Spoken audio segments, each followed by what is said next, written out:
जय हिंद दोस्तों, वंदे मातरम। महाराष्ट्र का महाविकास अघाड़ी गठबंधन जो अभी तक बैसाखी पर चल रहा था, अब लकवाग्रस्त होकर के पूरी तरह से जमीन पर आकर के गिर गया है। महाराष्ट्र में एक बहुत बड़ा सियासी उलटफेर हुआ है और इस सियासी उलटफेर में जो सबसे ज्यादा अगर किसी के ऊपर असर पड़ा है तो वो है कांग्रेस पार्टी। कांग्रेस पार्टी के लिए अब ना घर के रहे ना घाट के वाली स्थिति बनती दिख रही है। कांग्रेस पार्टी पूरी तरीके से अलग थलग हो चुकी है और इसके पीछे की वजह है शरद पवार की तरफ से चला गया एक बहुत बड़ा राजनीतिक मास्टर स्ट्रोक। यह मास्टर स्ट्रोक न सिर्फ महाविकास अघाड़ी गठबंधन को बैसाखी से जमीन पर ले आया, बल्कि संजय राउत जो कि उद्धव ठाकरे गुट के नेता हैं और खुद उद्धव ठाकरे के मुंह पर एक राजनीतिक तमाचा भी जड़ दिया है।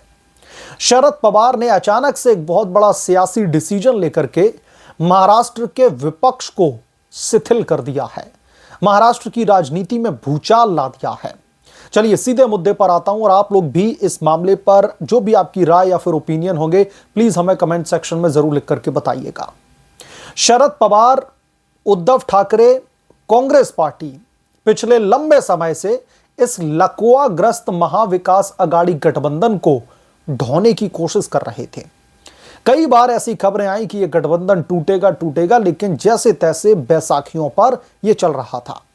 लेकिन अब यह गठबंधन टूटने की कगार पर आ चुका है, इस बात से इंकार नहीं किया जा सकता। इसकी वजह मैं आपको एक एक करके बताता हूं। महाराष्ट्र के जो नगर निगम के चुनाव हैं, उससे पहले अब सियासत गरमाई हुई है।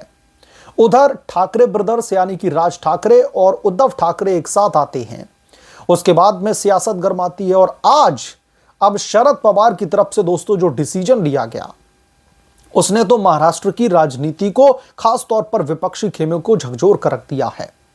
आपको पता होगा कि राष्ट्रवादी कांग्रेस पार्टी भी उद्धव ठाकरे की शिवसेना की तरह दो फाड़ हो चुकी है। एक हिस्सा राष्ट्रवादी कांग्रेस पार्टी पर दावा करते हुए अजीत पवार के पास में है और एक हिस्से पर शरद पवार की दावेदारी है। इसके सिंबल को लेकर के भी सुप्रीम कोर्ट में विवाद चल रहा है कि असली सिंबल किसके पास में होना चाहिए। तो कुल मिलाकर के नगर निगम के चुनाव से पहले जो चाचा भतीजे के बीच में एक बहुत बड़ी सियासी दरार आ गई थी, अब उसमें सियासी सीमेंट भर करके उस दरार को भर दिया गया है। अजीत पवार और शरद पवार अब गठबंधन के लिए एक साथ तैयार हो चुके हैं। पिंपरी चिंचवड़ सीट का जो एरिया है, दरअसल नगर निगम की जितनी भी वहां पर सीटें हैं, अब शरद पवार और अजीत पवार एक साथ चुनाव लड़ने के लिए तैयार हैं। इसलिए दोस्तों मैंने वीडियो के स्टार्टिंग में ही कहा कि महाविकास अघाड़ी गठबंधन अब बैसाखी से उतर करके लकवाग्रस्त होकर जमीन पर धड़ाम से गिर पड़ा है। क्योंकि एक तरफ ठाकरे ब्रदर्स यानी कि राज ठाकरे और उद्धव ठाकरे गठबंधन कर बैठे हैं, तो दूसरी तरफ जो चाचा भतीजे के बीच में जो सियासी खाई थी वो पूरी तरीके से भर चुकी है। और अजीत पवार महाराष्ट्र की सरकार में हिस्सेदार हैं। एकनाथ शिंदे और देवेंद्र फडणवीस के साथ में मिलकर के वो सरकार चला रहे हैं।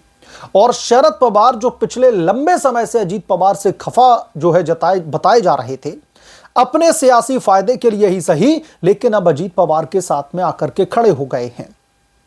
और ठाकरे ब्रदर्स उधर साथ में खड़े हो गए और इधर पवार जो चाचा भतीजे हैं वो भी एक साथ आ गए। अब कांग्रेस पार्टी के लिए स्थिति बेहद ही दुर्लभ हो गई है। कांग्रेस पार्टी को समझ में नहीं आ रहा कि वो कहां जाएं। उनके लिए स्थिति अब आगे कुआं पीछे खाई हो गई है और कांग्रेस पार्टी को दूध में पड़ी मक्खी की तरह निकाल करके फेंक दिया गया है। महाविकास अघाड़ी गठबंधन में इतने लंबे समय से कांग्रेस पार्टी के नेता लगे हुए थे और बीच बीच में तो नाना पटोले जैसे नेता कांग्रेस के जो है कहीं ना कहीं बगावती सुर भी दिखाने लगते थे, और उसी का असर आज दिखाई दे रहा है। और यह दोस्तों सिर्फ कांग्रेस पार्टी के लिए नहीं, बल्कि उद्धव ठाकरे के लिए भी है। वो उद्धव ठाकरे जिन्होंने अपनी राजनीतिक विचारधारा को नैतिकता की खूंटी पर टांग दिया और ऐसे दलों के साथ में गठजोड़ कर लिया कांग्रेस पार्टी के साथ में, जिसको बाला साहेब ठाकरे अपने जीवन पर्यंत कांग्रेस पार्टी को कोसते रहते थे। सोनिया गांधी को लेकर के क्या क्या कहते थे ये आप लोग बेहतर जानते होंगे, उनके तमाम वीडियोस आपने देखे होंगे कि सोनिया गांधी को वो किस लेवल पे जाकर के क्रिटिसाइज करते थे। तो अब शरद पवार ने अजीत पवार के साथ में गठबंधन करके ठाकरे को तो झटका दिया ही है, कांग्रेस पार्टी को आड़े हाथों ले लिया है। शरद पवार को राजनीति का चाणक्य कहा जाता है और कहा जाता है कि शरद पवार मौसम वैज्ञानिक भी हैं, राजनीतिक मौसम देख करके डिसीजन लेते हैं। यह दोस्तों किसी से छिपा नहीं है कि शरद पवार ने यह डिसीजन अपने राजनीतिक फायदे के लिए लिया है। लेकिन यहां पर समझने वाली बात यह भी है कि बीच बीच में जिस तरीके से शरद पवार भारतीय जनता पार्टी, प्रधानमंत्री नरेंद्र मोदी, देवेंद्र फडणवीस की तारीफ में कसीदे पढ़ देते हैं, यह न तो उद्धव ठाकरे को रास आता है, न संजय राउत की राजनीति को सूट करता है और न ही कांग्रेस पार्टी को हजम होता है।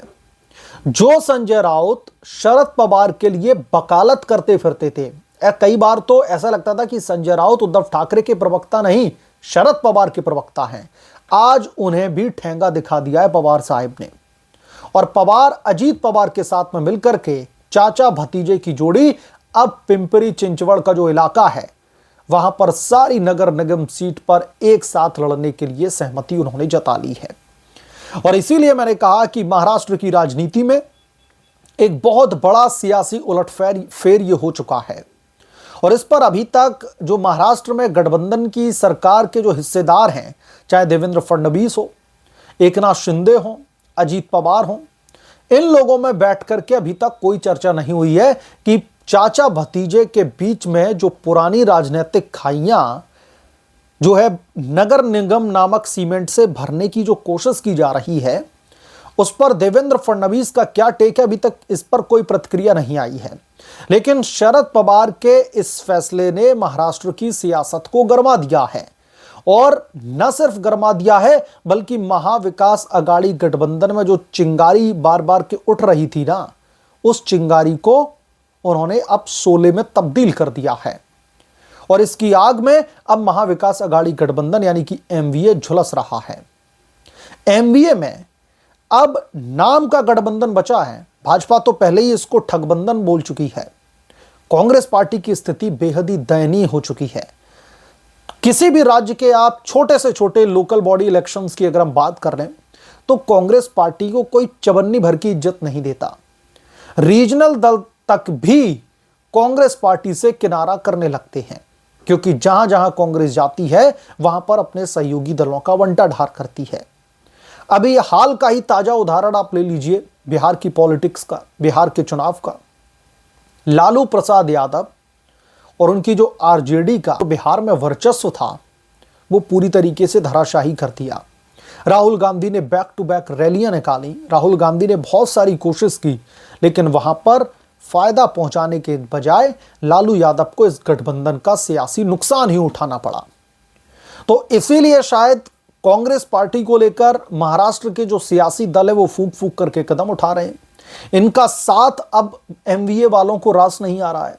ठाकरे हों वो दूरियां बनाने में लगे हुए हैं। ठाकरे ब्रदर्स जिनके बीच में भी बड़े पैमाने पर राजनीतिक खाइयां थी वो भी हील कर दी गई हैं। राज ठाकरे और उद्धव ठाकरे एक साथ मंच पर खड़े होकर के जो है जनता को संबोधित कर रहे हैं। इधर दूसरी तरफ जो शरद पवार उनके भतीजे अजीत पवार के बीच में जो लंबे समय से राजनीतिक भसड़ चल रही थी वो भी खत्म कर दी गई है। तो कुल मिलाकर के महाराष्ट्र के इस सियासी उलटफेर ने एक बार फिर से राजनीति को गरमा दिया है और इस सब में कांग्रेस पार्टी पूरी तरीके से अलग थलग पड़ चुकी है। बहरहाल आप क्या सोचते हैं इसके बारे में, आपकी क्या राय है, हमें कमेंट करके जरूर बताएं।